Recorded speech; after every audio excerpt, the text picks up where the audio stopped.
Afternoon adventures. I made a short a little while back about whips and how just cool they are. How they fit in their own niche as the only one-handed reach weapon, lances notwithstanding, stuff like that. And so I wanted to follow that up with a build video. Here we are. About some vampire hunters. One that I played in Adventures League over the course of several years. I say played past tense, like I couldn't just go play again with him right now. And one that I'm theory crafting for y'all right now. For starters, the character that I made a long time ago and have played a bunch. I played all the way from level 1 to 20 in Adventures League, and he is a great deal of fun. He's a bugbear named Bugfried Bearmont, because Bugbear, obviously, and also Belmont is the last name of the Castlevania protagonists, at least a lot of them. I was gearing up to play in the Season 4 Adventures League adventures, which are tied to Curse of Strahd, the hardcover campaign. They take place in Barovia, the dark domain full of bad and evil things, and so I wanted to make a character that would fit that vibe. Who better than a Castlevania reference? Bugfried Bearmont. He's a noble, a scion of the House Bearmont, long line of vampire hunters and monster hunters in general, but mechanically, of course, he was an Oath of Devotion paladin. That was back in 2014 rules, of course, because made him a long time before 2024, let me tell you. But a lot of his stuff remains the same. He pretty much just went paladin straight from level 1 through level 11, or it might have been 12, I forget if I grabbed that ability score increase before multiclassing or not. Frankly, it's not hugely important. What he did was get to level 11 for the Radiant Strikes feature, or at the time it was called Improved Divine Smite. Personally, I like the new name a lot better, as it has nothing to do with Divine Smite, as a matter of fact. What it does is it adds 1d8 radiant damage to all of your attacks with melee weapons. And unarmed strikes, now, in the 2024 version, even better. So because of that, he could whip for extra radiant damage, kill some vampires, and also do things like throw daggers and throw hand axes, because Castlevania protagonists always have sub-weapons that they can toss out in addition to their whip or other weapons, or sometimes they use spells instead, but this guy's going to use throwing weapons. You can also toss out holy water as an improvised weapon, though I don't think that gets the radiant damage because it's not a melee weapon, quote unquote. In any case, after getting that feature, he took a hard left for a few levels into Fighter, Battlemaster specifically, grabbed the Superior Technique fighting style for extra maneuver and superiority die, grabbed the Martial Adept feat for the same reason, and loaded up with daggers and hand axes to throw with the Quick Toss maneuver from Tasha's Cauldron of Everything. One of my favorite maneuvers, and frankly I'm kind of sad it didn't make it into the new player's handbook, but we can still use it because Tasha's Cauldron of Everything is still Adventures League legal, and I assume probably legal in most of y'all's home campaigns as well. But for anyone who may not be familiar, it allows us to use a bonus action to draw and throw a weapon with the thrown property, such as a dagger or hand axe, and add an extra bonus to our damage if the attack hits equal to our superiority die, which is an extra d8 until higher fighter levels, which we aren't going to get on this character. So with all of that together, as a bugbear, he can whip people from 15 feet away, because bugbears have an extra 5 feet of reach with their long, long arms, and also throw a dagger as a bonus action, or hand axe as I choose, not a whole lot of difference there, frankly, for an extra d4 or d6 if it's a hand axe, plus a d8 radiant, plus a d8 superiority die, plus strength. So quite a bit of damage for a bonus action, actually. Plus he had a couple of other good maneuvers, things like disarming strike, trip attack, useful but sometimes situational. From there, I believe he grabbed, I could pull up his character sheet, I believe he grabbed a 4th level of fighter for another ability score increase, and then went back to paladin for the rest of his levels. At level 15, Oath of Devotion Paladins used to get a permanent, always active protection from evil and good on themselves. That's no longer the case, but they do still get some cool stuff. Now Devotion Paladins get a thing at level 15 where when you use Divine Smite, specifically Divine Smite, not the other Smite spells, you and allies within your aura get +2 to AC, effectively. They get half cover, I should say.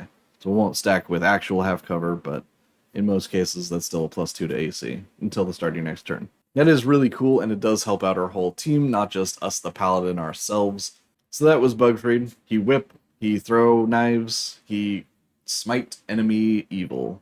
And in 2024 rules, he could actually throw a dagger as part of his attack action and still divine smite with it, because all it requires is you have to hit with a melee weapon, which a thrown weapon still is if it's a melee weapon to start. So not darts, but the other thrown weapons, yes. Made a whole video about that right up there. But enough about the old, let's move on to the new build. And I don't really want to rehash this character that I've already played a bunch again, so I'd like to mix it up for the second build, the proper build for this video, and try out a class combination that I've been wanting to try my hand at for some time. And what better time than when I have an audience judging me? I'd like to lean a bit less heavy armor and a little more speed kills by starting with Monk and then moving into Paladin from there. Now that's an unpopular mix of classes, but I think it can work better than people give it credit for, and we're gonna find out.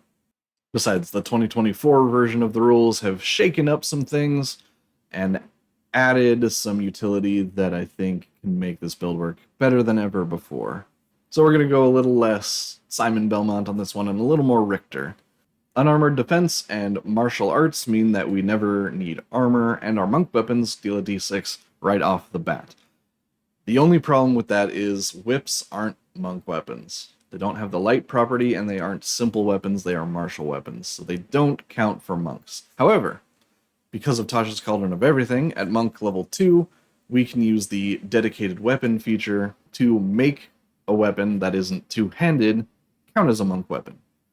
The only problem with that is that it requires us to be proficient with the weapon, and so far we aren't proficient with whips. Which means we're going to need to grab a paladin level before we can get that feature. Or before we can use the feature on whips, anyway. So we're going to need a level of paladin before we can use that feature on whips. Meaning the build is going to come online at level 3, which is a little later than I'd usually like. But it's kind of what we're working with Monk and Paladin. And side note, if for some reason your group doesn't want to use that optional feature from Tasha's Cauldron of Everything, you can also use the Kensei Monk subclass from Xanathar's Guide to Everything that will also allow us to use whips as monk weapons. If you're not using either of those, then this build might just not be for you.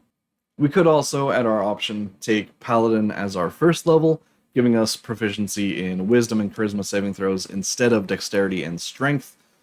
Personally, this kind of comes down to preference. We are eventually going to get Evasion, but it's going to be very late in our character's progression. So having Dex saves can be really helpful to avoid some damage, but Wisdom and Charisma saving throws can be really useful to avoid debilitating effects. It's really a judgment call. If you're doing this build, pick whichever one speaks to you more. Starting Paladin also gives us kind of an awkward first level where we have to either wear armor or put up with our defense being pretty lackluster. Either way, it's only one level. It's not that bad. As for our species, we can really just pick whichever one we want. None of the species really have a make or break feature that is going to make this build work or not work if we don't take it.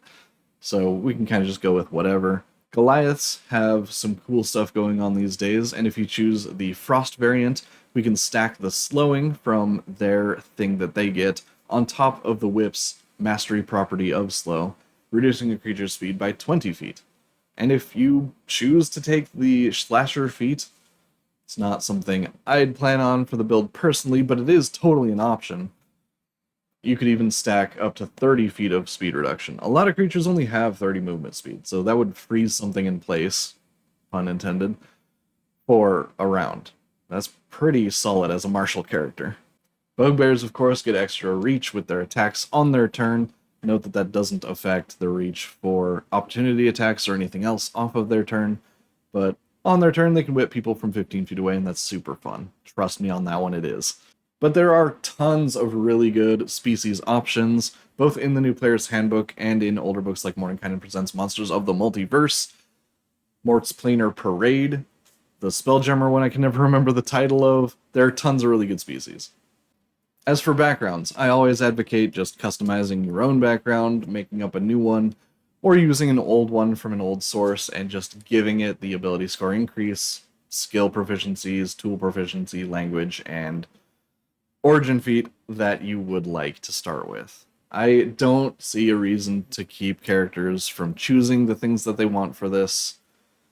I have a video on the back burner on this that may see the light of day at some point in the relatively not so distant future, but in any case, suffice to say, there are some combinations of ability scores and feats that a character would absolutely want that simply aren't available in the printed backgrounds in the new PHP. I think Tasha's Cauldron of Everything had this right, where we just let every character have whatever +2 to an ability score and +1 that they want, or 3 +1s. I still don't know why they restricted it for the new player's handbook to 3 ability score increases, determined by your background. Who knows, dude? In any case, I always just let people pick. I always pick for my own characters. Luckily, that is a thing that is legal in Adventurers League. You can just do that. The most important bits are +2 to Dexterity, though, and ideally +1 to Wisdom or Charisma, and ideally the Tough Feat as well. We'll get to that.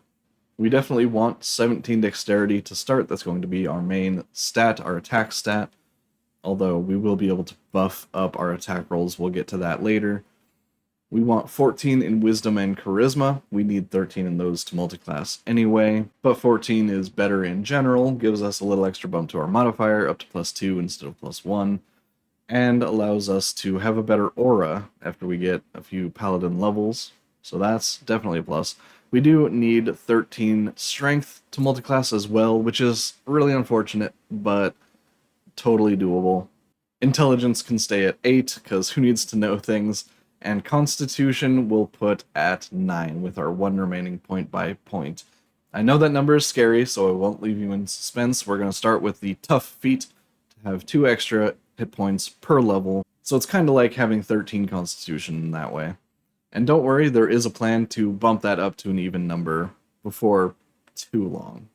Also, side note, if you're unable in your campaign to customize backgrounds, if your DM wants you to pick one from the new player's handbook and stick with it, go ahead and just take Farmer, leave Dexterity at 15, and raise Constitution to 11 instead. That background starts with the Tough Feat, so we have that going for us at least. That will make the build a little bit more durable and a little bit less accurate, slightly less damage per hit, but nothing that's going to be earth-shatteringly different, nothing that's going to ruin the build. So, the overall idea is to start with a level of Paladin and 2 levels of Monk. Again, the order those happen in isn't super important.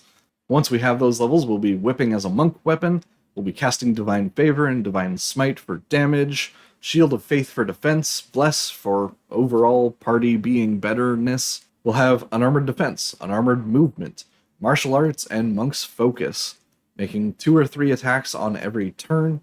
Our whip and unarmed strikes deal a d6. Life will be good.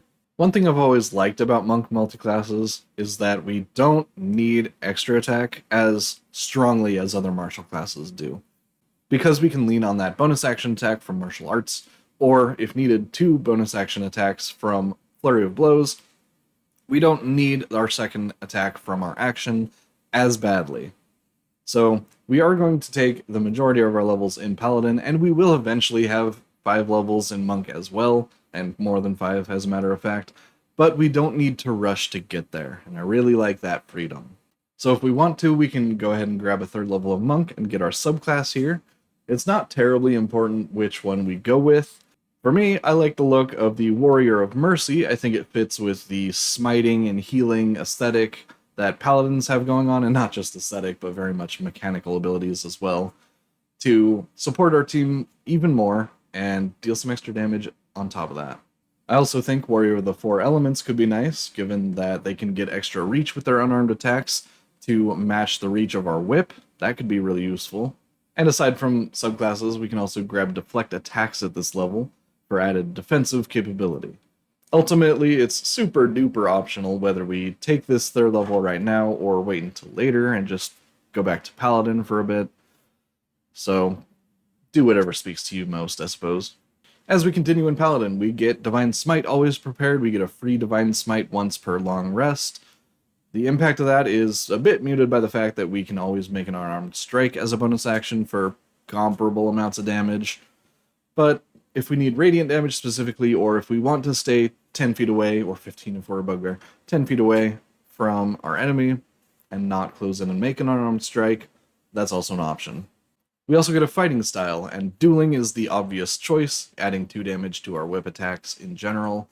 Blind fighting is also a solid option, giving us 10 feet of blind sight to match our 10 feet of reach. The level after that, we get our paladin subclass, our oath. I recommend Oath of Devotion, and by I recommend, I mean this build is going to assume that's what we're taking. Technically, you could take other subclasses as well. It's not going to break anything, although I do really like Channel Divinity's Sacred Weapon. Oath of Vengeance's Vow of Enmity also works very well and makes us very accurate with our attacks against one creature at a time.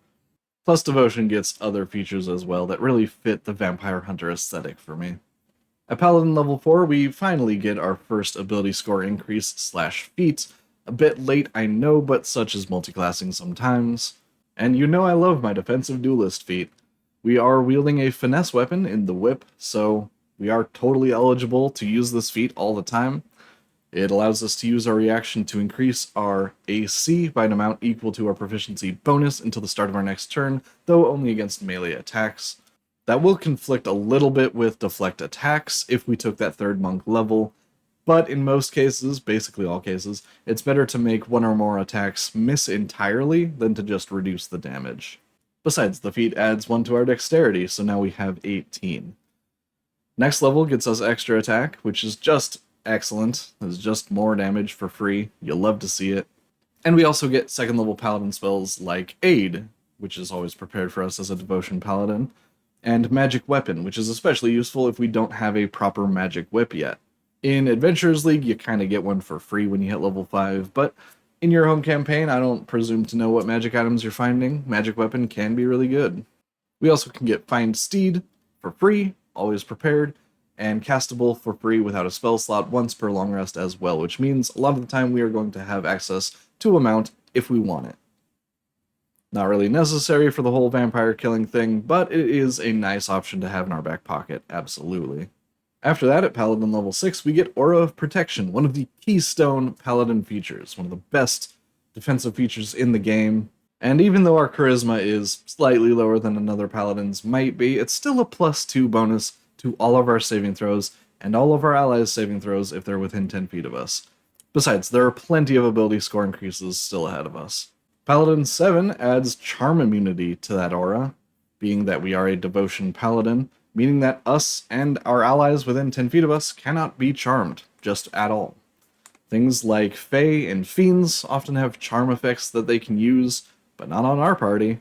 And it also makes us immune to spells like Hypnotic Pattern and Dominate Person, as well as many others. Paladin 8 brings our 2nd ability score increase.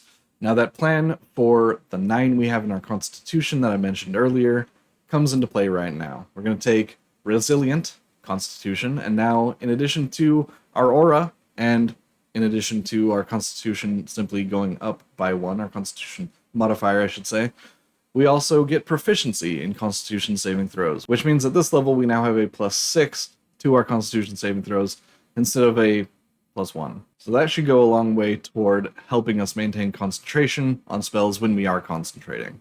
Paladin level 9 gives us Channel Divinity Abjure Foes, which is useful I guess, and it also gives us 3rd level spells, including the mighty Aura of Vitality. If you're familiar with my channel, you know I love that spell.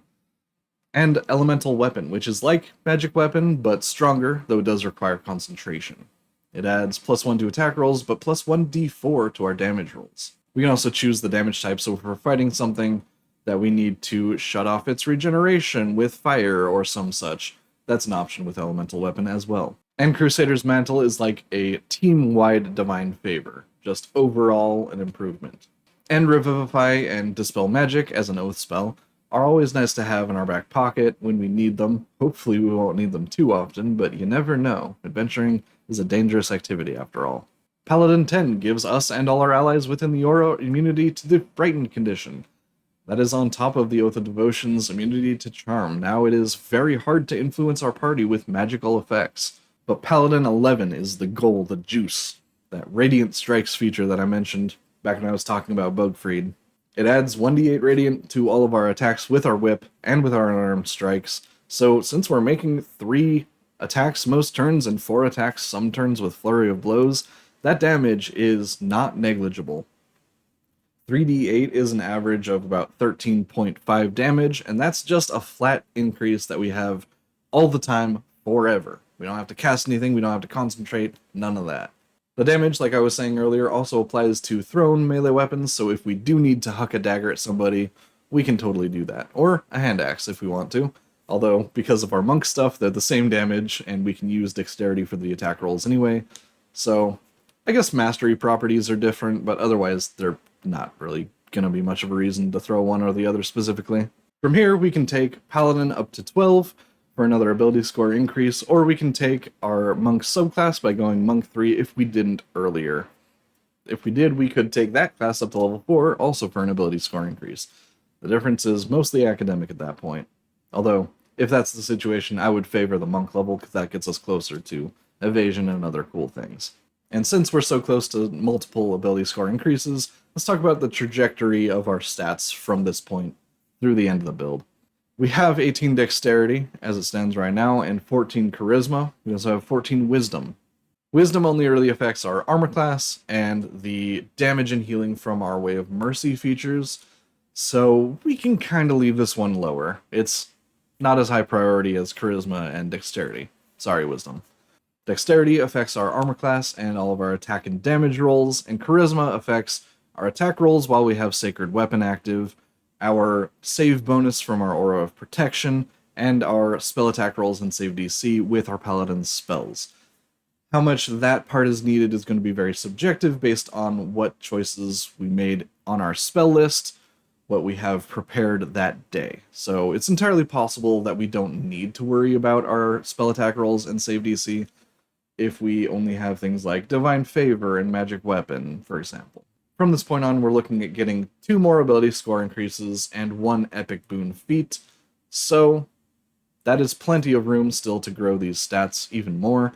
We can absolutely raise Dexterity to 20, although, this is a hot take, we don't have to raise a stat to 20, guys.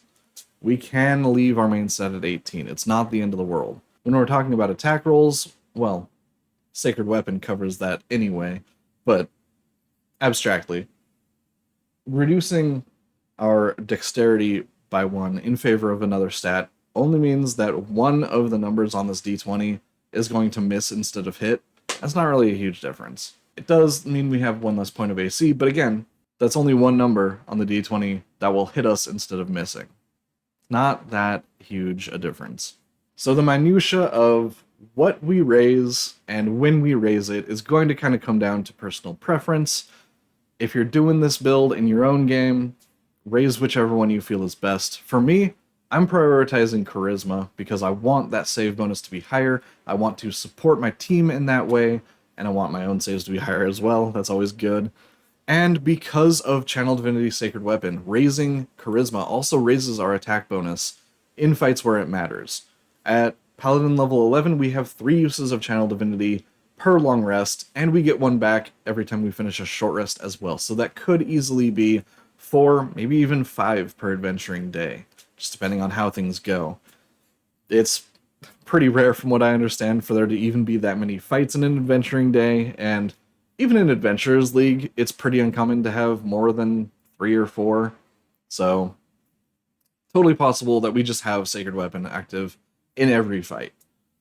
Meaning that raising Charisma also raises our attack bonus, effectively, and we don't need Dexterity as badly anyway. We can leave that at 18 and feel perfectly fine about it.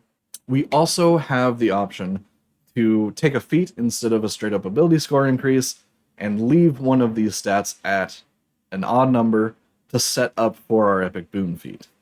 Using an Epic Boon to raise an 18 to a 19, or a 20 to a 21 even, really isn't that useful. It doesn't do much if you're not increasing it to an even number and bumping up that modifier.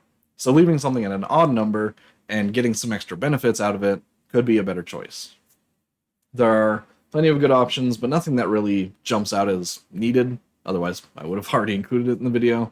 But of course, it's worth saying Mage Slayer is really good. Slasher could be really good for bumping up the crowd control aspect, stacking the speed reduction with the whip's mastery property. Just depending on which stat we're looking to bump up by one, those would be my recommendations. But of course, things like Fey Touched and Shadow Touched are really good. Speedy could be fun to have some extra movement speed and disadvantage on op attacks against us. We're already going to have some pretty good monk speed, so stacking on that might not hurt. There are plenty of really good options, but again, kind of leave it up to your judgment because nothing is really necessary. And while we're painting in broader strokes, I don't really feel the need to go level by level for the rest of this. Just note that we're going to go for a total of 12 levels of Paladin, 8 levels in Monk. That gives us the most ability score increases and the arrangement of features that we really, really want. It gets us evasion near the end of the game, but still we have it for those pesky, pesky meteor swarms, as well as fireballs and other similar effects, of course. And while we could go to Paladin 13 and get 4th level spells, there's nothing there that's really groundbreaking in tier 4 at very high levels of play, so not really needed anyway. At Monk level 5, we also get to bump our martial arts damage die up to a D8, which is only slightly more damage, but it is nice to roll 2d8s for our main attacks. Of course, we get to bump up our Warrior of Mercy features at level 6 in Monk as well. That's also very high level for us, but it's nice to get a little increase there. And as for our Epic Boon feat, I, as usual, recommend the Boon of Recovery.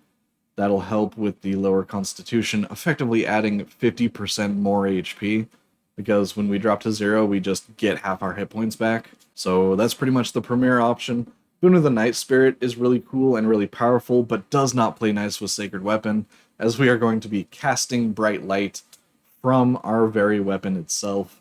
We're not going to have those benefits from Boon of the Night Spirit, so don't take that one. The Boon of Combat Prowess is nice on paper. Choosing to hit instead of miss one time per turn means more damage, right? Yes, it does, but we have a pretty high attack bonus anyway with Channel Divinity Sacred Weapon, so we're not going to be missing that much. I also have a video on the back burner coming out sometime that will be about enemy AC and how uncommon it is for enemies to actually have that much defense. So keep an eye out for that, I suppose. But the point is, we're not going to need the Boon of Combat Prowess that much, because we're not going to be missing that much with our Sacred Weapon. With 18s in both Dexterity and Charisma, Sacred Weapon active, and a proficiency bonus of +6, we're looking at a total attack bonus of +14, which is already really good, and that's without taking into account magic weapons, or other magic items even. We can even cast Magic Weapon as a 3rd level spell to make our whip a +2 whip for a while, meaning that bonus goes up to +16. That is significant. Very few creatures in the game even have more than 17 or 18 AC. Again, video coming eventually. So we're going to be able to hit almost everything, no problem, all of the time. So that's basically the build. It has wiggle room, which I always like, for personal taste, monk subclass, spell choices, things like that.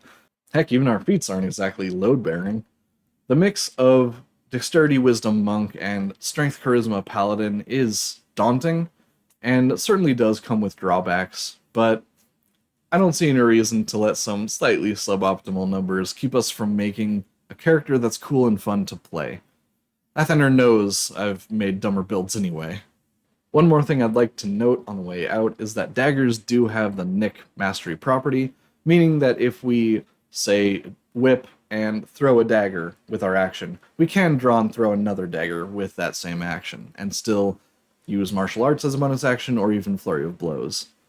It's worth noting that without the 2-weapon fighting style, that extra Nick dagger doesn't deal our dexterity modifier in damage, but it will add Radiant Strikes as D8, so still a decent chunk, especially for an attack we get to make for free. Plus, daggers qualify as monk weapons, so they'll be dealing a D6 or eventually a D8 anyway. It's kind of challenging not to just turn this into a dagger build, but with spells like Magic Weapon and Elemental Weapon, and of course the possibility of getting a Magic Whip, we'll be getting some magic benefits on our main attacks that we wouldn't get if we're throwing a bunch of individual different daggers around. Plus, we're going to want to be in melee range a lot of the time anyway to make those unarmed strikes with our bonus actions. or close to melee range if we're a bugbear. That is just one option of many, like I said earlier, but it is a fun option. Anyway, that's all I wanted to say for today. Thank you all so much for watching. If you made it to the end, I appreciate you. If you didn't make it to the end, you're not seeing this, but I still appreciate you. Please remember to like, comment, subscribe, and let it way up. And I'll see you next time, whatever video next time happens to be. Remember that D&D is for everybody, and have fun adventuring in 2025.